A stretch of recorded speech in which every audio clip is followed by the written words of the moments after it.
पुंडलीकवरदा हरिविठ्ठल श्री ज्ञानदेव तुकाराम पंढरीनाथ भगवान की जय। माऊली ज्ञानेश्वर महाराज की जय। जगद्गुरु तुकाराम महाराज की जय। अपाने जुह्वति प्राणं प्राणे पानं तथा परे प्राणापानगतिरुद्ध्वा प्राणायाम परायणाः। नमामि सद्गुरुं शान्तं सच्चिदानंद विग्रहं पूर्ण ब्रह्म परानंद मीशमालंदी वल्लभं। नमो सद्गुरु तुकया ज्ञानदीपा नमो सद्गुरु सच्चिदानंद रूपा नमो सद्गुरु भक्त कल्याण मूर्ती नमो सद्गुरु भास्करा पूर्ण कीर्ती। अखंड मंडलाकारं व्याप्तमेन चराचरं तत्पदं दर्शितमेन तस्मै श्री गुरवे नमः। जयांचे केली स्मरण होय सकळ विद्यांचे अधिकरण तेची बंधू श्री चरण श्री गुरूंचे ते नमस्कारोनी आता। अपाने जुह्वति प्राणं प्राणे पानं तथा परे प्राणापान गतिरुद्ध्वा प्राणायाम परायणाः। ग्रंथराज ज्ञानेश्वरीच्या 4थ्या अध्यायाचा विचार आपण करतो आहोत आणि या 4थ्या अध्यायातील 29व्या क्रमांकाचा हा श्लोक आहे। या श्लोकाचा अन्वय आणि अर्थ एकदा आपण पाहूयात। अपरे अपाने प्राणं जुह्वति तथा प्राणे अपानं जुह्वति प्राणापान गति रुद्ध्वा प्राणायाम परायणाः भवन्ति। अध्यारोध घ्यायचं पद। अपरे म्हणजे कित्येक लोक दुसरे लोक अपाने अपान वायू मध्ये प्राणम म्हणजे प्राणवायू जुह्वति म्हणजे त्याचा होम करतात। कित्येक लोक अपान वायूत प्राणवायूचं काय करतात हवन करतात। तथा त्याचप्रमाणे काही आणखी प्राणे म्हणजे प्राणवायू मध्ये अपानम जुह्वति अपान वायू काय करतात त्या अपान वायूचं हवन करतात। पुन्हा काही जण प्राणापान गती रुद्ध्वा प्राण आणि अपान यांची जी गती आहे ती रोधून म्हणजे कुंभक करून प्राणायाम परायणाः प्राणायामामध्ये तत्पर असतात। प्राणायामामध्ये तत्पर असलेले प्राण आणि अपान या दोघांच्याही गतीला काय करतात रोधून टाकतात। या श्लोकामध्ये भगवंतांनी प्राणायाम यज्ञ सांगितलेला आहे। अनेक यज्ञांचं वर्णन आता हे जे प्रस्तुत प्रकरण आहे त्याच्यात चालू आहे। मध्यंतरी आपला खंड पडला त्यामुळे आता नेमकं काय चालू आहे हे लक्षात येण्याकरता 1-2 दिवस जातीलच। किती दिवस 20 दिवस 20 दिवसाचं अंतर पडलेलं आहे मध्ये। असो या श्लोकामध्ये प्राणायाम यज्ञ सांगितलेला आहे। प्राण म्हणजे मुखाच्या म्हणा नासिकाद्वारे जो वायू बाहेर जातो प्राण प्राण त्याला काय म्हणतात प्राणवायू। अपान अधोदिशेला जो प्राण वायू जातो त्याला अपान म्हणतात। सामान्यतः प्राण म्हणजे हृदयातील वायू त्याला काय म्हणतात प्राण म्हणतात। आणि अपान म्हणजे गुदद्वारस्थ असलेला वायू त्याला काय म्हणतात अपान म्हणतात। असे हे प्राण आणि अपान या शब्दांचे अर्थ प्रचलित आहेत। परंतु या ठिकाणी होणारा जो अर्थ आहे त्यांचा त्याहून थोडासा काय आहे भिन्न आहे। म्हणून या श्लोकाचा अर्थ करताना ही गोष्ट आपल्याला लक्षात ठेवावी लागते। पूरक कुंभक आणि रेचक अशी प्राणायामाची 3 काय आहेत अंग आहेत। ज्याला प्राणायाम म्हणतो आपण त्या प्राणायामाची ही 3 काय आहेत अंग आहेत। ज्याला आसन म्हणतो त्याची अनेक काय आहेत 84 आसनं सांगितलेली आहेत। खरं तर ते म्हणतात 84 लक्ष योनी ज्या आहेत ना, जेवढ्या योनी तेवढ्या आसनं आहेत, पण त्या एक एक लक्ष योनीचं प्रतिनिधी म्हणून एक एक काय सांगितलेलं आहे, आसन सांगितलेलं आहे. आसन म्हटले तर किती, 84 आसनं. यम, नियम, आसन, प्राणायाम, प्रत्याहार, धारणा, ध्यान, समाधी ही योगाची काय आहेत, 8 अंग आहेत. या एका एका अंगाचे अनेक काय आहेत, प्रकार आहेत. यम 5, नियम 5, आसन 84 आणि प्राणायामाची ही काय आहेत, 3 मुख्यतः अंग आहेत, पूरक, कुंभक आणि रेचक.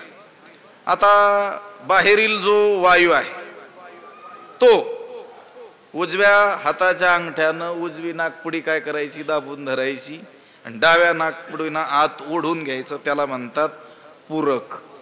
बर, उजव्या नाकपुडीवरचा अंगठा तसाच ठेवून पहिल्या बोटाने काय करायचं, डावी नाकपुडी दाबून आत घेतलेला वायू फुफ्फुसात कोंडून ठेवायचा, त्याला म्हणतात कुंभक.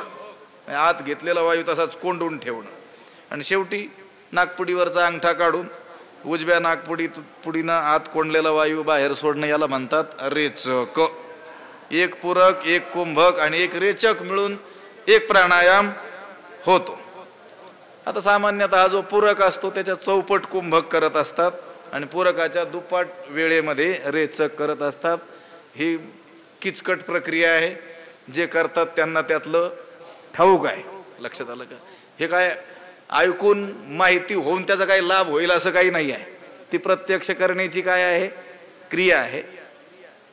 असा कित्येक लोक काय करत असतात, अपाने जुह्वती प्राणम, अपाने प्राणम जुह्वती. अपान वायूत काय करतात, प्राणवायूचं हवन करतात. म्हटले दुसरे दुसरे प्राणात अपानाचं हवन करतात. आणखी प्राणायामामध्ये तत्पर असलेले प्राणायाम परायणा हा ते काय करतात, प्राणापान गती रुद्ध्वा, प्राण आणि अपान या दोघांच्याही गतीला काय करतात, रुधून टाकतात. हा प्राणायाम यज्ञ या ठिकाणी काय केलेला आहे, सांगितलेला आहे. एक मग अपानाग्नीचे मुखी प्राणद्रव्ये देखी हवन केले एकी अभ्यास योगे. मग एकी अभ्यास योगे अपानाग्नीच्या मुखी प्राणद्रव्ये हवन केली देखी. मग काही अभ्यासाच्या योगाने, मग एकी अभ्यास योगे, मग काही अभ्यासाच्या योगाने अपान अग्नीच्या मुखी, अपान वायू रूप जो अग्नी आहे त्या अग्नीच्या मुखामध्ये प्राणद्रव्ये हवन केले. प्राणरूपी द्रव्याचं काय केलं, हवन केलं किंवा हवन करतात. हे अर्जुना तू पहा. कशाच्या बळाने, अभ्यासाच्या बळाने. कशात काय, कशाचं हवन करायचं, अपान अग्नीच्या मुखामध्ये. अपान वायू हाच जणू काही अग्नी. यज्ञकुंडाची एक कल्पना चित्र आपल्या लक्षात आणा. अपान वायू रूप अग्नीमध्ये प्राण द्रव्याचं काय करायचं, हवन करायचं. काही लोक करतात. अर्जुना हे पहा म्हटले. कशाच्या बळाने, पण अभ्यास योगी. हे काय बोलून होईल का, केला अपान अग्नीच्या मुखामध्ये प्राणद्रव्य हवन केले, बोलून चालेल का? बोलण्यामध्ये आणि करण्यामध्ये किती अंतर आहे. सगळ्यात मोठं अंतर तेच आहे. कशामध्ये, बोलण्यामध्ये आणि प्रत्यक्ष करण्यामध्ये. पण तुकोबाराय म्हणतात ना, तुका म्हणे करुणी दावी त्याचे पाय माझे जीवी. कोणाचे पाय माझे जीवी धरायला काय मोकळा आहे का मी? जो काय करतो प्रत्यक्ष, बोले तैसा चाले त्याची बंदावी पावले. म्हणजे बोलणं आणि करणं याच्यात काय असतं, महद अंतर असतं, मोठं अंतर असतं. आता जे प्राणायामामध्ये तत्पर असलेले जे आहेत, योग मार्गाचं आचरण करणारे जे कोणी साधक आहेत, ते कशा रीतीचा यज्ञ करतात, तर त्यांनी सांगितलं अपान अग्नीचे मुखी. अपान वायुरूप अग्नीमध्ये या बाहेरच्या प्राणवायूचा काय करतात, शरीरात प्रवेश करून त्या प्राणद्रव्याचं काय करतात, हवन करतात. पण कसं, अभ्यास योगे, अभ्यासाच्या बळानं ध्येय सिद्धीसाठी पुन्हा पुन्हा तीच इष्ट असलेली गोष्ट करत राहणं, याला म्हणतात अभ्यास. अभ्यास म्हणजे काय, जे आपलं ध्येय आहे त्या ध्येयाच्या प्राप्तीसाठी जी इष्ट असलेली गोष्ट, जे साधन आहे ते पुन्हा पुन्हा पुन्हा पुन्हा करत राहणं, त्याला काय म्हणतात? अभ्यास म्हणतात. आता एखादा अभंग पाठ करणं हे जर आपलं ध्येय असेल तर त्या अभंगाचा पुन्हा पुन्हा पुन्हा पुन्हा मुखानं उच्चार करणं, त्याला काय म्हणतात? त्या अभंगाचा अभ्यास म्हणतात. आणि कोणतीही गोष्ट अभ्यासानंच काय होत असते? साध्य होत असते, प्राप्त होत असते. तुकोबारायांनी देखील, ज्ञानोबारायांनी देखील अभ्यासाचं मोठं महत्व काय केलेलं आहे? वर्णन केलेलं आहे. अभ्यासाची निबळे एकागती अंतराळे, व्याघ्र सर्प प्रांजळे केली की, विषकी आहारी पडे, समुद्री पायवाट जोडे, एकी वाघ ब्रह्म थोकडे, अभ्यासे केले. एवढ्या सगळ्या अशक्यप्राय गोष्टी सुद्धा अभ्यासानेच काय होतात? शक्य होतात. आपल्याला वाटतं हे कसं काय शक्य आहे बुवा, पण ती माणसं सहज करतात. पण आता जरी ती सहज करताना दिसत असली तरी ती सहजता येण्याकरिता त्यांना हजारो वेळेस ती गोष्ट करावी लागली, म्हणून मग ती सहजता त्यांच्यात आली. एकी वाघ ब्रह्म थोकडे अभ्यासे केले. वेद, वाघ ब्रह्म म्हणजे संपूर्ण वेद. सोपी गोष्ट आहे. एक मंत्र आपल्याला नीट उच्चारता येईना, त्याचं उदात्त अनुदात्त स्वरित रस्व दीर्घ अनुनासिक अननुनासिक किती किती भेद पडतात. एक मंत्र तरी आपल्याला धड उच्चारता येतो का? पण काही लोकांनी सगळा वेदच काय केला? कंठस्थ केला. आपल्याला वाचून चुका करतो आपण, बघून बघून बघून जे वाचायचं ते न पाहता सुद्धा धड धड धड धड धड वेदाच्या रुचा म्हणतात. वेदाच्या रुचा सोडून द्या, ज्ञानेश्वरी गाथा हे आपलं संत वाङ्मय कंठस्थ करणारे सुद्धा अनेक साधक श्रेष्ठ वारकरी मंडळी आपल्या संप्रदायात आहेत की नाही? वरून दिसताना कसे दिसतात लोक? साधारण दिसतात, आहे का नाही? सकाळीच उदाहरण सांगितलं की नाही, एक मनुष्य आला होता, आपले नेहमी येतात ते, 7.5 तासामध्ये ज्ञानेश्वरीचं संपूर्ण पारायण ते या वारीच्या दिवशी करतात. आपले ऊसथळचे, त्यांचं नाव मला लक्षात नाही. 7.5 तासात. जुन्या जाणत्या लोकांकडून मी ऐकलं होतं 9 तासात पारायण जो करतो तो श्रेष्ठ माणूस. किती तासात? त्यांनी ती मर्यादा सुद्धा तोडून टाकली, 7.5 तासात करतात. मग हे अभ्यासाशिवाय शक्य आहे का हो? मग त्यांना विचारलं, लवकर काय सांगितलं नाही त्यांनी, पण नंतर सांगितलं त्यांचे 750 पारायण होऊन गेले. पण त्यालाही खूप दिवस झाले, एक 4 महिने झाले असतील मी विचारलेला, त्याच्यावर 10-20 तर झाले असतील पारायण त्यांचे. 750 पारायण. आता ही मंडळी आहेत. आम्ही त्या शिरसगावला ज्ञानेश्वरी आपण चिंतन केलं होतं नवरात्रामध्ये गेल्या वर्षी. ही सगळी 8-9 मंडळी पुढे, काही महिला काही पुरुष, ज्ञानेश्वरी कंठस्थ उपस्थित. लक्षात मला ना आठवलेले ओव्या लगेच सांगणार. हे अभ्यासाशिवाय शक्य आहे का? ध्येय सिद्धीसाठी तीच इष्ट असलेली गोष्ट पुन्हा पुन्हा करणं, त्याला काय म्हणतात? अभ्यास म्हणतात. हा प्राणायाम जो आहे, या अपानाग्नीच्या मुखामध्ये प्राणद्रव्याचं हवन करायचं, एका दिवसात साधेल का ते? एका दिवसात करता येईल का? ही प्राणायाम तर ती आसनाच्या पुढची गोष्ट आहे की नाही? यम नियम आसन मग प्राणायाम. आसन सिद्धी सुद्धा काही सोपी गोष्ट आहे का?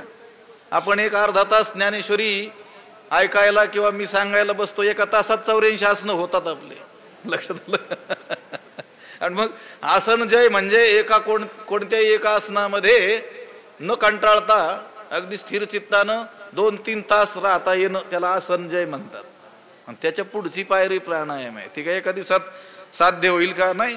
त्याचं मोठं महत्व असलं तरी देखील एका दिवसात ती काय गोष्ट शक्य नाही. म्हणून अभ्यास योगी हवन केले एकी अभ्यास योगी. या प्राणायामानं प्राणशक्तीचं काय होतं? नियमन होतं. त्यामुळं मनुष्याचं आयुष्य वाढतं. योग्य सद्गुरू जवळ जर त्या प्राणायामाचा अभ्यास केला तर तो मनुष्य निर्विकल्प समाधीपर्यंत पोहोचत असतो. या ओवीमध्ये पूरक असा प्राणायाम सांगितलेला आहे. प्राणद्रव्याची आहुती म्हणजे प्राणाची आहुती अपान अग्नीमध्ये म्हणजे अपान वायूमध्ये देणं. याचाच अर्थ अपानामध्ये प्राणवृत्तीचा प्रक्षेप करणं म्हणजे पूरक प्राणायाम करणं, असा याचा काय आहे? अर्थ आहे. काही जणांनी तो केला, हवन केले एकी, काही जणांनी, कित्येक योग्यांनी. मग अपानाग्नीचे मुखी प्राणद्रव्ये देखी हवन केले एकी अभ्यास योगे. आणखी काही जणांनी एक अपान प्राणी अर्पिती एक दोहितेही निरुंधिती ते प्राणायामी म्हणिपती पंडुकुमारा. हे पंडुकुमारा, एक अपानु प्राणी अर्पिती एक दोहितीही निरुंधिती ते प्राणायामी म्हणिपती. हे पंडुकुमारा, हे अर्जुना, कोणी अपान वायूच प्राणवायूच्या ठिकाणी अर्पण करतात. बरं, दुसरे काय करतात? दोघांचेही दोहितीही निरुंधिती म्हणजे प्राण आणि अपान या दोघांचाही काय करतात? निरोध करतात. त्यांना काय म्हणतात? प्राणायामी. ते प्राणायामी म्हणिपती म्हणजे प्राणायाम यज्ञ करणारे असं त्यांना म्हटल्या जात. प्राणी अपानु अर्पिती, प्राणामध्ये अपान वायूचं अर्पण करतात म्हणजे रेचक प्राणायाम करतात. आणि काही जण दोहितेही निरुंधिती म्हणजे प्राण आणि अपान या दोघांचाही काय करतात? निरोध करतात म्हणजे कुंभक प्राणायाम करतात. ते त्यांना प्राणायामी असं म्हणतात म्हणजे प्राणायाम करणारे असं म्हणतात. अशा प्रकारे जे कोणी पूरक, रेचक अथवा कुंभक अशा 3 प्रकारचा प्राणायाम करणारे असतात ते प्राणायाम या नावाचा यज्ञ करणारे होय. या श्लोकामध्ये काय सांगितलं होतं? प्राणायाम यज्ञ सांगितला होता. आणखी एक वेगळा यज्ञ, अपरे नियताहाराः प्राणान प्राणेषु जुह्वती सर्वेप्येते यज्ञविदो यज्ञ क्षपित कल्मषाः. त्याचा अन्वय असा आहे, अपरे नियताहाराः प्राणान प्राणेषु जुह्वती एते सर्वे अपि यज्ञविदः यज्ञ क्षपित कल्मषाः. अपरे दुसरे, यांच्यापेक्षा थोडेसे वेगळे असलेले दुसरे काय करतात? नियताहाराः, नियत आहार, परिमित आहार करणारे, थोडस खाणारे जगण्यापुरतं. या प्राणायाम यज्ञ करणाऱ्यांपेक्षा दुसरे कोणी जे आहेत ते कसे आहेत? नियताहाराः, परिमित आहार करणारे, ज्यांनी आहाराचा काय केलेला आहे? संयम केलेला आहे. ते काय करतात? प्राणान प्राणेषु जुह्वती, प्राणांचा प्राणातच होम करतात. अगोदरचे जे होते ते अपानात प्राणाचा किंवा प्राणात अपानाचा, आणि आता हे जे आहेत प्राणामध्येच प्राणाचा होम करतात. येथे सर्वे अपि, हे सर्वही यज्ञविदाः यज्ञ जाणणारे, यज्ञ क्षपित कल्मषाः यज्ञाने, कल्मष म्हणजे पाप, त्याचा काय होतो? नाश होतो असं मानणारे, हे सर्व ही यज्ञ जाणणारे, यज्ञाने पापाचा नाश होतो असं मानणारे किंवा यज्ञाने पापाचा ज्यांनी काय केलेला आहे? नाश केलेला आहे, असे ते आहेत. हा जो श्लोक आहे या श्लोकामध्ये अर्ध्या भागामध्ये आणखी एक यज्ञाचा काय केलेला आहे? प्रकार सांगितलेला आहे. तो म्हणजे प्राणांचा प्राणातच काय करणं, प्राणांचं प्राणामध्येच काय करणं? हवन करणं. म्हणजे याचा अर्थ असा की एक प्राणवायू तो जर हस्तगत होईल तर इतर वायूंचा लय करणे, त्यामध्ये काय करणं? इतर वायूंचा लय करणे. आता या श्लोकाच्या अर्थाबद्दल टीकाकारांमध्ये काय आहेत? वेगवेगळे मतभेद आहेत. पण आता त्या टीकाकारांच्या त्यांनी केलेल्या अर्थामध्ये न पडता ज्ञानोबरायांना जे काही अपेक्षित आहे तेवढाच विचार आपल्याला काय करायचा आहे? आज करायचा आहे. अपरे नियत आहाराः, ते कसे आहेत? नियत आहार असे आहेत. आता योग मार्गाचं आचरण करणारे जे कोणी साधक असतील किंवा कोणीही साधना मार्गाचं आचरण करणारे जे कोणी लोक असतील त्यांना काही भरमसाठ जेवण करून चालेल का? किती खावं लागेल? अष्टग्रासो मुनेर भक्षा, मुनीनं किती घास अन्न खायचं? 8 घास खायचं म्हटलं. त्यांनी सांगितलं मुनींनी 8 ग्रास अन्न खायचं, वानप्रस्थ्यांनी 16 ग्रास अन्न खायचं, 32 घास अन्न गृहस्थ्यांनी खायचं, आणि यथेष्टम ब्रह्मचारिणा, यथाइष्ट बरं का, खूप नाही सांगितलं. यथाइष्ट, जेवढं पोट भरेल तेवढं. आता मंत्र घोकणारे किंवा ब्रह्मचारी धर्म घोकावे अक्षर घोकून त्याला भूक लागेल, अक्षर घोकणाऱ्या ब्रह्मचार्यासाठी सांगितलंय. लक्षात आलं का? पारायण करणे, पाठ करणे, त्याला यथेष्ट म्हणजे आवश्यक तेवढं. पण बाकीच्यांना मात्र मोजून सांगितलं. पण मग तो घास सुद्धा त्यांनी मनाने नाही घ्यायचा, आटत सांगितलं मग एवढाली घेतो म्हणून. काय करायचा? घास घ्यायचा. मग तेवढं काय करायचं? मितला आहार तरी सेविजे. ज्ञानोबरायांनी सांगितलं आहार तरी सेवावा, पण किती खावा? थोडासा. ज्याने काय होणार नाही, आळसही येणार नाही आणि क्षुधेची आठवणही होणार नाही. म्हणजे पोटात भुकेची जाणीवही राहणार नाही आणि खूप खाल्ल्यामुळं आळसही येणार नाही. तेवढा काय करावा? आहार घ्या. आणि हे काय फार शास्त्रालाच विचारण्याची आवश्यकता नाही, ज्याचं त्याला कळतं, पण ते लक्ष दिलं पाहिजे. असं आहे. आता आपलं पुरेसं झालेलं आहे हे लक्षात आलं पाहिजे. पण त्याला नियत आहार. दुसरे कित्येक योगी ज्यांनी काय केलेलं आहे? आहाराचा संयम केलेला आहे. नियत आहार. थोडंसं काय करायचं? आहार. तुकोबारायांचे का अभंग आहे मला काय स्फुरेना आज. थोडंसं खायचं तर सांगितलेलं आहे त्यांनी. आहे का लक्षात? काय अभंग? युक्त आहार विहार नेम इंद्रियासी सार नसावी बासर निद्रा बहुभोजन. बहुनिद्रा नको, बहुभोजनही नको.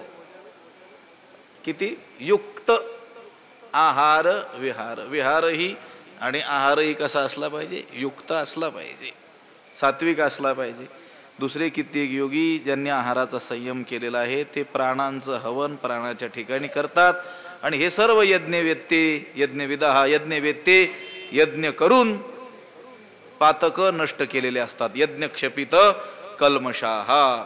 एक वज्र योग क्रमे सर्वाहार संयमे प्राणी प्राणू संभ्रमे हवन करीती. एक वज्र योग क्रमे. काही कित्येक लोक, कित्येक योगी वज्रासन इत्यादी हठयोगाच्या क्रमानं, म्हणजे मूळबंधाच्या क्रमानं सर्वाहार संयमे, सर्व आहाराच्या निरोधाने, म्हणजे सर्व प्रकारच्या आहाराचा संयम करून प्राणू प्राणी संभ्रमे हवन करीती. प्राणरूपी अग्नीत संभ्रमे उत्साहाने काय करतात? मोठ्या प्रयत्नाने काय करतात? हवन करतात. वज्र योग क्रमे, वज्रासनाच्या क्रमाने, म्हणजे मूळबंधाच्या क्रमाने.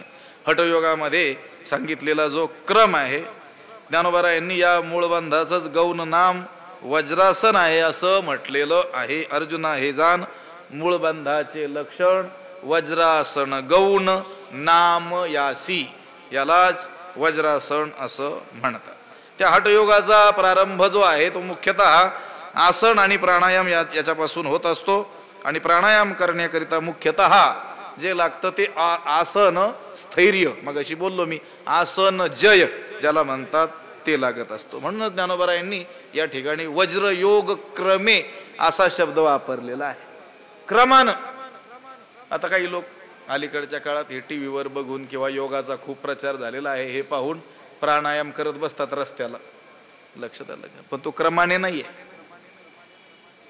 अष्टांग योगाचं ते एक अंग आहे, ठीक आहे, पण ते क्रमानं नाही आहे ना त्यांचं. यम नियम आसन आणि मग प्राणायाम सांगितलं. त्या प्राणायामाचा खरा लाभ कधी होईल? जर क्रमाने आपण आलो तर. कोणत्याही गोष्टीचा क्रम काय आहे महत्वाचा आहे. मध्येच एखाद्या वर्गात जाऊन बसलो आपण, कळेल का काही? मध्येच एखाद्या पाठाला आला एखादा माणूस, काही मागचा पुढचा मेळ लागला, रोज येऊन कळे ना, मध्येच कसं कळायचं? क्रम काय आहे महत्वाचा. ज्ञानोबरायांनी शब्द वापरला वज्रयोग क्रमे. या वज्रासनाच्या क्रमाने, हठयोगात सांगितलेला जो काय आहे क्रम आहे. आणि सर्वाहार संयमे, सर्व आहाराच्या निरोधाने. या ठिकाणी आहार या शब्दाचा अर्थ केवळ अन्न म्हणजे भोजन एवढाच संकोचित घ्यायचा नाही आहे. सर्वाहार तर प्रत्येक इंद्रियांचा काय सांगितलेला आहे आहार. त्या त्या इंद्रियांचा तो विषय, म्हणजे त्या त्या इंद्रियांचा तो काय आहे आहार आहे. हा अर्थ येथे काय आहे अभिप्रेत आहे. म्हणजे इंद्रियांना विषयांपासून परावृत्त करून करणं, यालाच काय म्हणायचं? प्रत्याहार म्हणायचं. आणि मग तो साध्य करून नंतर साधक प्राणाच्याच ठिकाणी काय करतात? हवन करतात, असं या ओवीमध्ये सांगितलेलं आहे. कसं कसं हवन करतात? संभ्रमे म्हणजे प्रयत्नानं, उत्सुकतेनं, उत्साहानं, आदरानं काय करतात? प्राणू हवन करीती प्राणामध्ये प्राणाचा लय करत असतात. ऐसे मोक्ष काम सकळ समस्त हे यजनशीळ जिही यज्ञद्वारा मनोमळ क्षाळन केले. ऐसे हे समस्त सकळ यजनशीळ मोक्ष काम जिही यज्ञद्वारा मनोमळ क्षाळन केले. ऐसे अशा प्रकारचे हे समस्त हे एकंदर सकळ यजनशील सर्व यज्ञ करते मोक्ष काम कसे आहेत? मोक्षाची इच्छा करणारे आहेत. ज्यांनी काय केलं? यज्ञद्वारा मनोमळ क्षाळन केले. यज्ञाच्या द्वारा मनोमळ मनाचे विकार, मनातील दोष क्षाळन केले, धुवून टाकले. त्यांनी नानाविध यज्ञांच्या साधनांनी मनाचे मळ म्हणजे विक्षेप, आवरण हे दोष काय केले? धुवून टाकले. मल, विक्षेप, आवरण इत्यादी दोष धुवून टाकले. ते कसे आहेत? मोक्ष काम. कशाची इच्छा करणारे आहेत? मोक्षाची इच्छा करणारे आहेत. हे पहा, माणसाच्या अंतःकरणात अनेक प्रकारच्या काय असतात? इच्छा असतात. त्या इच्छांना काही अंत नाही आहे. नाना प्रकारच्या कामना असतात. पुत्राची, ऐश्वर्याची, स्वर्गाची, इंद्रपदाची, ब्रह्मपदाची, नाना प्रकारच्या काय आहेत? अपेक्षा आहेत, इच्छा आहेत. आणि त्या पूर्तीकरिता त्या पूर्वमीमांसा शास्त्रामध्ये निरनिराळी यज्ञ देखील काय केले आहेत? सांगितले. तुला अमुक अमुक प्राप्तीची इच्छा आहे ना, कर मग हा यज्ञ. पण ते सगळे यज्ञ जे आहेत ते कामिक यज्ञ आहेत. लक्षात, त्या कामना पूर्त करून देणारे यज्ञ आहेत. गीताशास्त्र हे काही त्या कर्मकांड शास्त्रासारखं नाही आहे. स्वर्गाला तुम्हाला पाठवणं हे काही गीतेचं तात्पर्य नाही आहे. लक्षात आलं का? गीता हे मोक्षशास्त्र आहे. गीता अध्यात्मशास्त्र आहे. ज्ञानोबराय म्हणतात तैसे अध्यात्मशास्त्री ये अंतरंगची अधिकारी येर लोकु वाक चातुर्ये होईल सुखी. स्वर्गाला आपल्याकडे फार मोल दिलेलं नाही आहे आपल्या परंपरांमध्ये. ठीक आहे, त्या कर्मकांडामध्ये स्वर्गाला जाण्याची इच्छा करणाऱ्यांकरिता त्या स्वर्गप्राप्तीची साधनं म्हणून यज्ञांचं वर्णन केलेलं असेलही, पण स्वर्गाला जाणं हे काही मानवी जीवनाचं अंतिम ध्येय नाही आहे. तिथं गेलं तरी पुन्हा बोंबलत मागे यावं लागतं. क्षीणे पुण्ये मर्त्य लोकम विशंती. मग पुण्याची पावटी सरी सवेची इंद्रपणाची उटी उतरे येऊ लागती माघारे मृत्यू लोका. आपल्याकडे स्वर्गाला फार महत्व नाही. तुका म्हणे पावटणी करू स्वर्गाची निशाणी, त्याच्यावर पाय ठेवून पलीकडे जावं लागतंय. स्वर्गादी जी प्रलोभनं आहेत ती आडवे आलेली प्रलोभनं दूर करून मग पुढे जावं लागतंय. स्वर्ग हे काही अंतिम साध्य नाही आहे. ते उलट आपल्या मोक्ष मार्गातील काय आहेत? अडथळे आहेत. गीताशास्त्र हे मोक्षार्थ असल्यामुळं गीतेमध्ये सांगितलेले सर्व यज्ञ हे मोक्ष प्राप्त्यर्थ आहेत. सर्व दुःखांची निवृत्ती करणारी आहेत. अनिष्ट निवृत्ती, परमानंदाची प्राप्ती म्हणजे इष्टप्राप्ती, हे जे मोक्षाचं स्वरूप आहे त्या मोक्षाला प्राप्त करून देणारी भगवद्गीता आहे.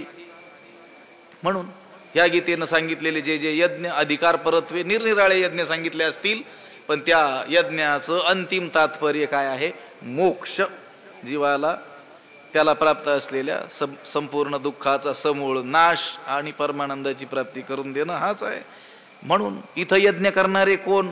स्वर्ग काम नाहीत, मोक्ष काम. ऐसे मोक्ष काम सकळ. कोणती कामना असणारे आहेत? मोक्ष काम. ज्यांना भगवंताच्या स्वरूपाशी एक रूप होऊन जायचंय, ज्यांना काही स्वर्गादी लोकांतराला जाऊन तिथं नृत्य, गीत, ताल, संगीत ऐकायचं नाही आहे. लक्षात आलं का? त्यांना हे जे जन्म मरण पाठीशी लागलेलं आहे अनंत काळापासून, किती वेळा जन्मा यावे, नित्य व्हावे, ही सगळी फजिती झालेली ज्यांना ठाऊक आहे, या फजितीतून बाजूला जायचंय. ज्यांना केवळ मोक्षाची काय आहे? इच्छा आहे. काय मी उद्धार पावेन, काय कृपा करील नारायण, ऐसे तुम्ही सांगा संतजन, करा समाधान चित्त माझे. असे मोक्ष काम असलेले जे आहेत समस्त हे यजनशीळ, यज्ञ करणं हा ज्यांचा शीळ म्हणजे स्वभाव आहे, त्यांनी काय केलं? यज्ञद्वारा मनोमळ क्षालन केले. नाना प्रकारच्या यज्ञांच्या साधनांनी मनाचे मळ काय केले? धुवून टाकले. मनोमळ, मनाची अशुद्धता, पापवासना, काम क्रोध आदी असलेले मनोविकार हे काय केले? क्षालन केले, धुवून टाकले. हे मन हे मलिन होतं. कशांनी? वासनांनी मलिन होतं. मन मळीन वासना मिळे. वासनारूपी मळानं मन हे काय होत असतं? मलिन होत असतं. आणि आत्मप्राप्ती करतात ते काय करावं लागतं? शुद्ध करावं लागतं. तैसे मोक्ष देईल ज्ञान, येत कीर नाही आण, तरी त्याची थारे ऐसे मन शुद्ध होवावे. ज्ञान तुम्हाला मोक्ष प्राप्त करून देईल यात काही शंका नाही, कारण ज्ञानानेच मोक्ष होतो हा वेदाचा सिद्धांत आहे. पण त्या ज्ञानाने मोक्ष होण्याकरिता तुमचं मन अगोदर काय असलं पाहिजे? स्थिर असलं पाहिजे, शुद्ध असलं पाहिजे ना. मग ही बाकीची सर्व जी साधनं सांगितली कशासाठी? मन शुद्धीसाठीच सांगितलेली आहे. आणि ज्याचं मन शुद्ध झालं, थोडे आहे चित्त साह्य झाली, परमात्मा तया स्वांतकरण जिता, सकळ कामोपशांता, परमात्मा परवता, दूरही नाही. त्याच्यासाठी परमात्मा दूरच नाही. फक्त करायचंय काय? मन जे मळालेलं मन ते काय करायचंय? धुवून टाकायचं. या याज्ञिकांनी, कोणते याज्ञिक? हे इथले, ते स्वर्गाला जाणारे याज्ञिक नाही.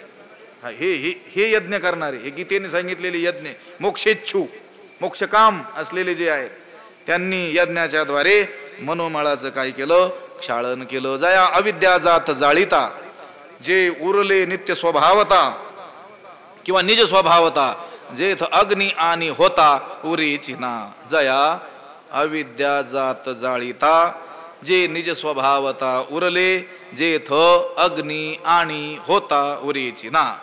जया, ज्याला म्हणजे जो अग्निहोत्री आहे ना, त्या अग्निहोत्र्याला अविद्या जात जाळीता, सर्व अज्ञान जाळून टाकल्यामुळं जे निज स्वभावता उरले, जे स्वरूप ज्ञान आहे, जे परब्रह्म आहे, ते सहजच काय झालं? शेष राहिलं. काय जाळून टाकलं? अविद्या जात, अज्ञान काय केलं? जाळून टाकलं. मग जे आहे स्वभावता ते काय झालं? शेष राहिलं. उरला उरे विठ्ठल, राहिलं कोण आता? जसा आता हिनकस धातू ज्याच्यामध्ये मिसळवलाय, असं सुवर्ण अग्नीत टाकलं की काय शेष राहील? सुवर्ण. बाकीचं ते अग्नी प्रभावानं काय होईल? भस्मच होऊन जाईल, जळून जाईल. राहील काय? शुद्ध असलेलं सोनं राहील. अगदी त्याचप्रमाणे या लोकांनी काय केलं? या अग्निहोत्र्यांनी काय केलं? इथल्या सगळं अविद्या जात सर्व अज्ञान काय टाकलं? जाळूनच टाकलं. त्यामुळं काय राहिलं? त्याचं जे स्वरूप आहे ते स्वरूप ज्ञान ब्रह्म तेच काय राहिलं? शेष राहिलं. जे निज स्वभावता उरले, जेथ अग्नी आणि होता उरेची ना. म्हणजे ज्या स्वरूप ज्ञानाच्या ठिकाणी अग्नी आणि यज्ञ करता हा भेद उरतच नाही. लक्षात आलं का? हे पहा, इतर ठिकाणी यज्ञ करताना होता म्हणजे हवन करणारा, ज्याच्यात हवन करायचं तो अग्नी, ह्या दोन वेगळ्या गोष्टी आहेत की नाही? पण इथं हा भेदच शिल्लक राहिला नाही. कारण कोण उरलं? तो एकटाच उरला. यज्ञ राहिला नाही, अग्नी राहिला नाही, जे जाळलं ते तर जळूनच गेलं. लक्षात आलं का? फक्त तोच काय राहिला? स्वरूपानं उरला. जय अविद्या जात जाळीता, जे उरले निज स्वभावता, जेथ अग्नी आणि होता उरेची ना. ज्या परब्रह्म स्वरूपाच्या ठिकाणी अग्नी आणि हवन करणार हे द्वैत शिल्लकच राहिलं नाही. जेथ यजितयाचा काम पुरे, यज्ञीचे विधान सरे, मागुते जेथोनी ओसरे क्रिया जातो. जेथ यजितयाचा कामू पुरे, जेथ म्हणजे ज्या स्वरूप ज्ञानाच्या ठिकाणी, यजितयाचा म्हणजे यज्ञकर्त्याची, कामू म्हणजे इच्छा, पुरे म्हणजे पूर्ण होते. ज्या ठिकाणी ज्या स्वरूप ज्ञानाची प्राप्ती किंवा त्याला मी परब्रह्म स्वरूप आहे हे ज्ञान ज्यावेळेस होतं त्यावेळेस त्याच्या सगळ्याच काय होतात? इच्छा पूर्ण होते. इच्छा केली ते पावलं. आता काही इच्छाच राहिली नाही. लक्षात आलं का? जेथ यजितयाचा कामू पुरे, यज्ञीचे विधान सरे. बरे, यज्ञाची क्रिया देखील काय झाली? संपली ना. लक्षात आलं का? यज्ञ काय झाला? पूर्णतेला गेला. अहो, यज्ञ कशासाठी करतो आपण? इतर यज्ञ त्या फळाच्या प्राप्तीसाठी. फळ प्राप्त झालं की यज्ञ संपला की नाही. लक्षात आलं का? तृप्ती झाली या जैसी साधने सरती अपयशी. लक्षात आलं का? अगदी त्याच पद्धतीनं ज्याच्यासाठी यज्ञ केला ते फळ प्राप्त झालं की तो यज्ञ काय होतो, संपतो.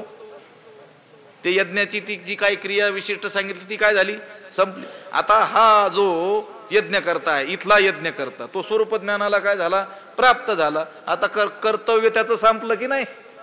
काम नाही, काम नाही झालो पाहि रिकामा झाला की नाही. तो यज्ञाची क्रिया संपली. यज्ञीचे विधान सरे, जेथून क्रिया जात मागू ते ओसरे. आणि जेथून सर्व प्रकारच्या क्रिया मागे परतून काय झाल्या, नाहीशा झाल्या. आता त्याला काही काम उरलंच नाही. धन्योहम कर्तव्यम मे न विद्यते किंचित. मी धन्य झालो, मी धन्य झालो, कारण आता मला कोणत्याही प्रकारचं कर्तव्य उरलं नाही. कर्तव्य म्हणजे करणीय, म्हणजे जे केलंच पाहिजे असं त्याचं करायचं झालं. तो कसं झाला, कृतकृत्य झालो. इच्छा केली ते तो कृतकृत्य झाला. कृतकृत्य शब्दाचा अर्थ कृत्यम, कृत्य कृतम येन सहा. कृत्य म्हणजे कर्तव्य, कृत्य म्हणजे करणीय, कृत्य म्हणजे जे केलंच पाहिजे असं, कृतम म्हणजे ज्याचं करायचं झालं. आपलं झालंय का? आपलं करायचं संपलंय का? करण्याचं सामर्थ्य संपलं पण करायचं संपलं नाही. का? कारण मिळवायचं शिल्लक राहिलं. करायचं कुठपर्यंत शिल्लक असतं, मिळवायचं शिल्लक आहे तोपर्यंत. ज्याला जे काही मिळवायचं होतं ते जर मिळून झालं असेल तर त्याचं करायचं देखील संपत असतं. आपलं करायचं याच्यासाठी शिल्लक राहिलं कारण आपलं मिळवायचंच शिल्लक राहिलं. मग काय मिळवलं, माती मिळवली, काय मिळवलं दुसरं. घरं बांधले असतील आणि दुसरं काय केलं असेल तुम्ही. एखाद्याचं एक असेल, तुमचे 3 असतील, दुसरा काय फरक आहे. एखाद्याकडे 10-5 लाख रुपये बँकेत असतील, तुमचे 50 लाख असतील. बदल काय, कागद जास्त आहेत तुमच्याकडे फक्त त्याच्यापेक्षा. पण कर्तव्यभाव स्थिती प्राप्त झाली का, नाही. कारण जे मिळवण्यासारखं आहे की जे मिळवल्यानेच कृतकृत्यता होईल ते मिळवलंच नाही. ते ज्याने मिळवलं त्याचं मात्र करायचं संपलं. तुकोबर आहे म्हणू शकतात बा, काम नाही, काम नाही झालो पाहि रिकामा. कारण त्यांच्या हरी आला हाता, त्या हरीच हाताला आलेला आहे. आपल्या दुसरंच हाताला लागलेलं आहे काही. लक्षात आलं. विचार जेथ न रिगे, जेथ विचार न रिगे. जेथ म्हणजे ज्या स्वरूप ज्ञानाच्या ठिकाणी विचार न रिगे म्हणजे विवेकाचा, विचाराचा शिरकाव होत नाही. जेथ हेतू नेगे, जेथे तर्क काय करत नाहीत, पाय धरत नाही. आणि जे द्वैत दोष संगी सिंपेची ना, द्वैत दोषाच्या संपर्कानं जे काय होत नाही, लिप्त होत नाही. आता ज्ञानाकडे जाणार आहेत हळूहळू, पुढे सांगतीलच आपल्याला ना. श्रेयान द्रव्यमयाद ज्ञान यज्ञ परंतप सर्वम कर्माखिलम पार्थ ज्ञाने परिसमाप्यते. आणि मग त्या ज्ञान प्राप्तीचा मार्ग तद्विधी प्रणिपाते न. हळूहळू तिकडे घेऊन जायचंय ना. म्हणून ते त्या ज्ञानाचं वर्णन करू लागले. विचार जेथ न रिगे, हेतू जया ते नेघे, जे द्वैत दोष संगे लिंपेची ना. स्वरूप ज्ञानाचं हे वर्णन करू लागलेले आहेत की जे ज्ञान सगळ्याचं काय आहे, साध्य आहे, तेच ध्येय आहे, त्याच्याच प्राप्तीत काय आहे, कृतकृत्यता आहे. पुढे पुढे सांगतीलच त्या ज्ञानप्राप्तीचा मार्ग. मग उत्कंठा वाढते ना. हे ज्ञान जर एवढं महत्वाचं आहे तर मग आम्हाला मिळालं पाहिजे, काय करावं सांगतील. मग तद्विधी प्रणिपाते न परिप्रश्नेनं सेवा करा. लक्षात आलं का? मग प्रश्न विचारा, अपेक्षित जे आपुले तेही सांगती पुसिले, त्याने अंतःकरण बोधले संकल्पन. त्याच्या अगोदर तनु मनु जीवे चरणाशी लागावे, फोनवरी न विचारावे. असं आहे. चरणाशी लागावे. आणि मग त्यांचा एकांत पाहून, आहे का नाही, त्यांची समाधानाची स्थिती पाहून मग प्रश्न करावा. मग ते आपल्याला आपल्या अपेक्षित प्रश्नांची काय करतील, उत्तर देतील. आणि त्यातून आपल्याला हा बोध होईल. त्या ज्ञानाचं वर्णन करू लागलेले आहेत. विचार जेथ न रिगे, हेतू जया ते नेगे म्हणजे ज्या ठिकाणी विचाराचा प्रवेश होत नाही. हेतू जया ते नेगे, ज्या साध्याला कोणताही हेतू ग्रहण करू शकत नाही. म्हणजे ब्रह्माची कोणत्याही हेतूची व्याप्ती म्हणजे साहचर्य नियम नसल्यामुळं कोणताही हेतू ब्रह्माची सिद्धी करू शकत नाही. जे द्वैत दोष संगे लिंपेची ना, आणि जे अद्वैत ब्रह्मतत्व द्वैत दोषाच्या संगतीनं कधीच लिप्त होत नाही. पुंडलिक वरदा हरी विठ्ठल. श्री ज्ञानदेव पंढरीनाथ भगवान माऊली ज्ञानेश्वर महाराज विठ्ठल विठ्ठल विठ्ठल विठ्ठल. पुंडलिक वरदा हरी विठ्ठल. श्री ज्ञानदेव पंढरीनाथ भगवान माऊली ज्ञानेश्वर महाराज जगद्गुरु तुकाराम महाराज की जय. आता विश्वात्मके देवे येणे वाग्यज्ञे तोषावे तोषोनी मज द्यावे. जे खळांची व्यंकटी सांडो तया सत्कर्मी रती वाढो. भूता परस्परे पडो मैत्र जीवांचे दुरितांचे तिमिर जावो. विश्व स्वधर्म सूर्ये पाहो जो जे वांछील तो ते लाहो. प्राणी जात ईश्वर निष्ठांची मांदियाळी अनवरत भूमंडळी भेटो तया भूता. चला कल्पतरूंचे आरव चेतना चिंतामणीचे गाव. बोलते जे अर्णव पियुषांचे चंद्रमे जे अलांछन. मार्तंड जे तापहीन ते सर्वाही सदा सज्जन सोय रे होतू. किंबहुना सर्व सुखी पूर्ण होवणी तिही लोकी. भजिजो आदि पुरुखी अखंडित आणि ग्रंथोपजीविये. विशेषी लोकी इये दृष्टादृष्ट विजय होवावे जी. एथ म्हणे श्री विश्वेश्वरावो हा होईल दान पसावो. येणे वरे ज्ञानदेवो सुखिया जा. येणे वरे ज्ञानदेव येणे वरे ज्ञानदेवो सुखिया झाला. पुंडलिक वरदा हरी विठ्ठल. श्री ज्ञानदेव तुकाराम पंढरीनाथ भगवान माऊली ज्ञानेश्वर महा जगद्गुरु तुकाराम. शांती ब्रह्म एकनाथ सद्गुरु बंशी महाराज सद्गुरु जोग महाराज की जय.